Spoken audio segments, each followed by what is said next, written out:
मीरपुर माथेरे लग बोज़दार मोड़ वटि जवाबदारनि मेघवाड़ बिरादरी जे 4 घरनि खे बाहि ॾेई छॾी। मीरपुर माथेरे लग बोज़दार मोड़ वटि जवाबदारनि मेघवाड़ बिरादरी जे 4 घरनि खे बाहि ॾेई छॾी। जवाबदारनि मलुक मेघवाड़, चंदोमल ऐं प्यारे जागड़ मेघवाड़ जे घरनि खे बाहि ॾेई फरार थी विया। बाहि सबबि घरनि में बीठल 4 मोटरसाइकिलूं, रोक रक़म ऐं ॿियो सामान सड़ी रख थी वियो आहे। मुतासिरनि मुतालबो कयो आहे त जवाबदारनि खे गिरफ़्तार करे इंसाफ़ कयो वञे। अवां खे ख़बर ॾियूं पिया मीरपुर माथेरे लग बोज़दार मोड़ वटि जवाबदारनि मेघवाड़ बिरादरी जे 4 घरनि खे बाहि ॾेई छॾी। जवाबदारनि मलुक मेघवाड़, चंदोमल, प्यारे ऐं जागड़ मेघवाड़ जे घरनि खे बाहि ॾेई फरार थी विया। बाहि सबबि घरनि में बीठल 4 मोटरसाइकिलूं, रोक रक़म ऐं ॿियो सामान सड़ी रख थी वियो।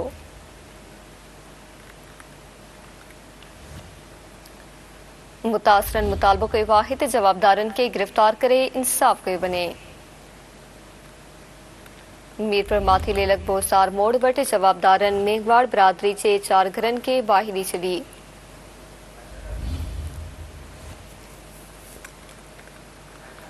तफ़सील मलकंदासीं। Sindh TV news reporter Ashraf Shah कांची। अशरफ, आगाह कजो। जी बिल्कुल, जरवाड़ वेझो ॻोठ वाही दीन शाह लग बोज़दार मोड़ वटि मेघवाड़ बिरादरी जे घरनि खे अणॼातल माण्हुनि बाहि ॾेई छॾी। 4 घर मुकमल सड़ी रख थी विया आहिनि।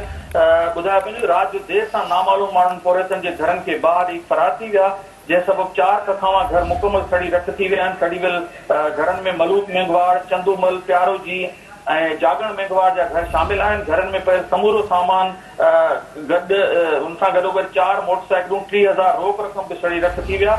मुतासिर ख़ानदान जो चवणु आहे त असांजी कंहिं सां बि का दुश्मनी न आहे, पर उन बावजूद राति जी ऊंदाही में मोटरसाइकिल सवार अची घरनि खे बाहि ॾेई फरार थी विया आहिनि।